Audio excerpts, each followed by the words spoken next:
അപ്പോൾ കുറ്റവാസന, അക്രമവാസന, ലഹരി ഇതെല്ലാം നമ്മൾ പൊതുവായിട്ട് അഭിസംബോധന ചെയ്യേണ്ട പ്രശ്നങ്ങളാണ്.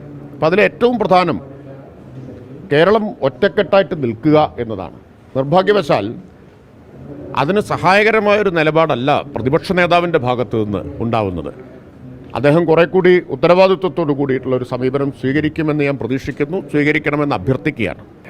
ഞാനിതിനെ അദ്ദേഹം ആവർത്തിച്ച് രാഷ്ട്രീയ ദുരാരോപണം ഉന്നയിക്കുമ്പോൾ അതിന് മറുപടി പറയാൻ നിർബന്ധിതമാവുകയാണ്. ഇതിനെ ഒരു രാഷ്ട്രീയ തർക്കമാക്കി മാറ്റരുതെന്നാണ് ഞങ്ങൾ ആഗ്രഹിക്കുന്നത്. പക്ഷെ അദ്ദേഹത്തിന് ഒറ്റ ലക്ഷ്യമേ ഉള്ളൂ.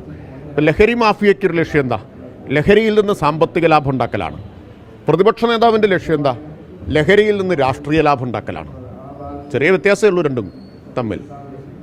ലഹരിയിൽ നിന്ന് രാഷ്ട്രീയ ലാഭം ഉണ്ടാക്കാൻ വേണ്ടിയിട്ടുള്ള നിരുത്തരവാദപരമായ പ്രസ്താവനകളാണ് അദ്ദേഹം നടത്തിക്കൊണ്ടിരിക്കുന്നത്. പൊളിറ്റിക്കൽ പാട്രണേജ് എന്നൊരു പരാമർശം അദ്ദേഹം നടത്തിയിട്ടുണ്ടായി.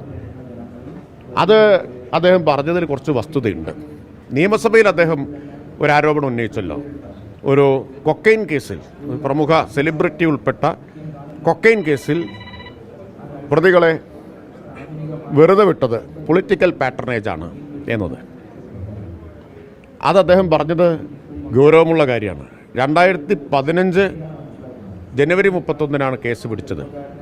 കുറ്റപത്രം സമർപ്പിച്ചത് 2015 ആദ്യം മാർച്ച് 28, രണ്ടാമത്തെ കുറ്റപത്രം 2016 ഫെബ്രുവരി 11.